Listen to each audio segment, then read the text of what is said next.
Hello bachcho, let's read the given question. The question says a particle moves with simple harmonic motion in a straight line. In first tau second after starting from rest, it travels a distance a, and in next tau second it travels distance 2a in the same direction.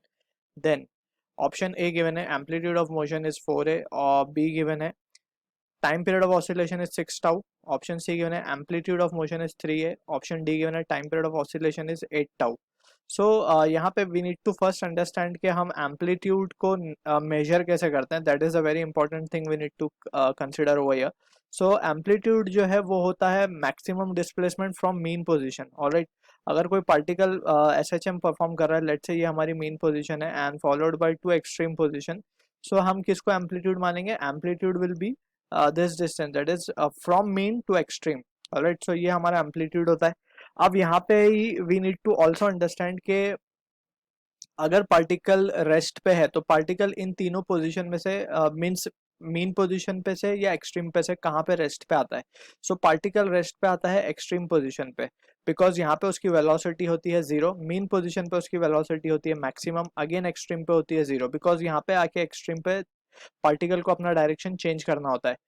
Alright, सो यहाँ पे these are the few important thing. Also हम जो भी distance को major करते हैं that is measured from mean position, because यहाँ पे हम मीन पोजीशन पे मानते हैं कि डिस्प्लेसमेंट की वैल्यू कितनी है? 0 है. ठीक है, और यहाँ पे हम डिस्प्लेसमेंट को मानते हैं लेट्स से माइनस है क्योंकि लेफ्ट वर्ड है, और यहाँ पे हम मान लेंगे x इक्वल्स टू प्लस है. Alright, just to indicate left and right side हम प्लस माइनस यूज कर रहे हैं यहाँ पे. अब यहाँ पे ऑल्सो वी नो के जो डिस्प्लेसमेंट का इक्वेशन होता है for a particle performing SHM, it is given by the formula a sin omega T plus five. ठीक है ना, ये जनरलाइज एक्सप्रेशन है displacement of particle performing SHM. अगर पार्टिकल एक्सट्रीम से स्टार्ट हो रहा है सो फाइव की value will take pi by 2. ठीक है, या अगर मीन से स्टार्ट हो रहा है सो विल टेक फाइव की वैल्यू एज 0. अब पार्टिकल हमें एज पर द क्वेश्चन हमें जो गिवन है यहाँ पे फ्रॉम स्टार्ट फ्रॉम रेस्ट से पार्टिकल स्टार्ट हो रहा है, so we have to take rest की कंडीशन कहाँ मिलेगी? हमें एक्सट्रीम पे मिलेगी, एंड एक्सट्रीम पे we need to take five की value as pi by 2. So हमारा जो एक्सप्रेशन बन जाएगा वो बन जाएगा x equals to a cos omega t. ठीक है ना, so this will be the expression that we will be using in the given question. और ये बात हो गई डिस्प्लेसमेंट एंड एम्पलीट्यूड की. एंड टाइम पीरियड की अगर हम बात करें सो टाइम पीरियड को हम ओमेगा से, दैट इज एंगुलर फ्रीक्वेंसी से भी कैलकुलेट कर सकते हैं. So let's begin with the question now. So यहाँ पे लेट्स ट्राई टू अंडरस्टैंड कि हमें क्या गिवन है. Let's say this is the straight line जहाँ पे पार्टिकल परफॉर्म कर रहा है एसएचएम. ये हमारी मीन पोजीशन है, that is x equals to 0.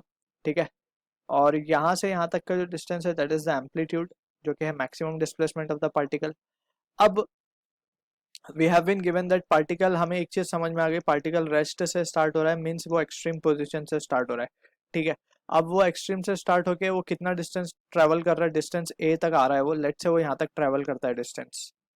ठीक, ये डिस्टेंस हमें स्मॉल a गिवन है. अब ये डिस्टेंस अगर हम डिस्प्लेसमेंट की बात करें, as we have discuss displacement is measured from mean position. So यहाँ पे हम डिस्प्लेसमेंट को क्या लिखेंगे, यानी कि x की वैल्यू को इस पॉइंट पर पर्टिकुलर, ये पॉइंट को अगर हम कह दें कि ये पॉइंट हमारा m है, let's say this point is our m point. So displacement m point तक क्या लिखी जाएगी? x equals to a cos omega t. Right, अब यहाँ पे x की वैल्यू क्या हो जाएगी at m? It will be capital A minus small a. ठीक है ना, ये डिस्टेंस आएगा यहाँ पे. सो यहाँ पे we can write capital A minus small a, and that will be equals to a that is a cos omega tau आ जाएगा यहाँ पे, क्योंकि टाउ टाइम में ये इतना डिस्टेंस इसने कवर किया है. सो this will be the case now. इसको हम लेट्स से इक्वेशन नंबर 1 कह देते हैं. अब फर्दर हमें क्वेश्चन में और क्या गिवन है? क्वेश्चन में ये गिवन है and in next tau second, और टाउ सेकंड में ट्रेवल्स अ डिस्टेंस 2a, यानी कि यहाँ से ये पॉइंट से आपको 2a और आगे आ चुका है, मींस फ्रॉम द एक्सट्रीम वो कितना आगे आ चुका है? Total it is 3a.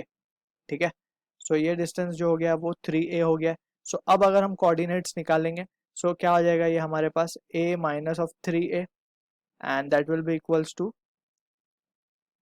a cos omega, और ये हो जाएगा टाउ की जगह पे अब कितना टाइम, अगेन उसने टाउ ही लिया है, so we will substitute the value. अब अगर हम केयरफुली एनालाइज करें so it will be twice the value, that is ये हो जाएगा 2 टाउ. क्योंकि हमने स्टार्टिंग से इसे कंसिडर किया है, so it will be two tau. अब इसको हम कह देंगे ये है हमारा इक्वेशन नंबर 2। ठीक। अब अगर हम केयरफुली इन दोनों इक्वेशंस को सॉल्व करने की कोशिश करें, सो क्या लिख सकते हैं हम? वी नो cos 2 थीटा क्या होता है हमारे पास। cos 2 थीटा को हम लिख सकते हैं, नाउ cos 2 थीटा की इंस्टेड हम क्या बोलेंगे, cos 2 ओमेगा टी। ठीक है, हमारे पास cos 2 ओमेगा टी है, सो इसको हम क्या लिख सकते हैं इन terms of cos। In terms of cos इसको हम लिख सकते हैं 2 cos square omega tau minus of 1। ठीक है, सिंस यहाँ पे हम रीजन दे देंगे कि cos 2 theta is cos square theta minus sin square theta, और it can be written as 2 cos square theta minus 1। ठीक है, इसके 3-4 फॉर्मूलेज निकलते हैं cos 2 थीटा के, हाफ एंगल फॉर्मूले। सो यहाँ से वी कैन से नाउ, अब cos 2 ओमेगा टी टाउ को हम फ्रॉम इक्वेशन 2 क्या लिख सकते हैं, इसको we can write a minus 3a upon a। Alright, अब यहाँ पे 2 into cos omega cos square omega tau को फ्रॉम इक्वेशन 1 हम क्या लिख सकते हैं, a minus a by a the whole square. ठीक है, माइनस 1। अब इसको हमें रिजॉल्व करना है so that we can get the answers. So यहाँ पे वी कैन से, इसको हम लिख सकते हैं a 1 minus 3a upon a will be equals to, यहाँ पे वी कैन राइट a, और यहाँ पे अगेन वी कैन सी कि इसे भी हम 1 माइनस a बाई a लिख सकते हैं। So it can be written as 1 minus 2 a by a plus of a square by a square into, अब यहाँ पे अगर हम देखें सो माइनस ऑफ 1। ठीक है, अब इसे अगर थोड़ा सा और रिजॉल्व किया जाए, so we can say it can be written as 1 minus 3a by a will be equals to 2 minus of 4a by a, and this will be plus of 2a by a the whole square, a square by a square minus of 1. Now on further simplification we can say ये 1 2 and ये minus 1 cancel हो जाएंगे। सो हमारे पास जो result आएगा वो होगा 2a square by a square minus 4a by a plus of 3a by a। ठीक है, so that will be equals to 0। अब यहाँ से अगर हम देखें so we can write 2a square upon a square will be equals to, इसे अगर हम सॉल्व करें so it will be, it can be written as a by a। ठीक है, सो यहाँ से एक एक वी कैन कैंसल आउट।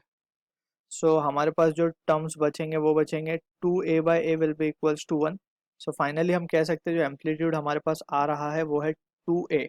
ठीक, सो अब एम्पलीट्यूड तो हमें मिल चुका है। So amplitude of motion is 4a बोला है, सो ये रॉन्ग हो जाएगा। ऑप्शन में सी भी रॉन्ग हो जाएगा क्योंकि we are getting amplitude of motion as 2a। अब बात करनी है हमें टाइम पीरियड की। So time period of oscillation हमें कैलकुलेट करना है। सो उसके लिए we can write time period के लिए लेट से ये एक्सप्रेशन 1 से या 2 में हम सब्सटीट्यूट करते हैं। लेट से फ्रॉम 1 हमें 1 का इक्वेशन क्या मिला था, a minus A is equals to, so यहाँ पे ये आ जाएगा हमारे पास, this value will be equals to a cos omega tau, यही वैल्यू थी वहाँ पे फ्रॉम इक्वेशन 1। अब यहाँ पे हम कैपिटल ए की जगह स्मॉल ए डाल, इंस्टेड ऑफ स्मॉल ए हम क्या डाल देंगे, capital a by 2। So a minus a by 2 will be a by 2 only. So a by 2 will be equals to a cos omega tau. So यहाँ से a will get cancel out. So हमें क्या मिलेगा from this, we can say omega tau will be equals to what, cos inverse of 1/2। यानी कि cos 1/2 कब होता है, जब एंगल होता है π/3, राइट। cos 60 is 1/2। अब यहाँ से we can say now omega को हम क्या लिख सकते हैं, 2π/t in terms of time period. 2π/t into tau will be equals to π/3। So यहाँ से पाई भी कैंसिल हो जाएगा। सो जो टाइम पीरियड हमारे पास आएगा that will be equals to, यहाँ से ये पाई कैंसिल हुआ। ठीक है, तो यहाँ पे टाइम पीरियड जो आ रहा है हमारे पास वो आ रहा है 6 tau. So this is the answer to the question. अब अगर हम मैच करें ऑप्शन को, so yes, option B is the right answer to the question. D को भी हम डिस्कार्ड कर देंगे। So I hope you understood the solution. All the best.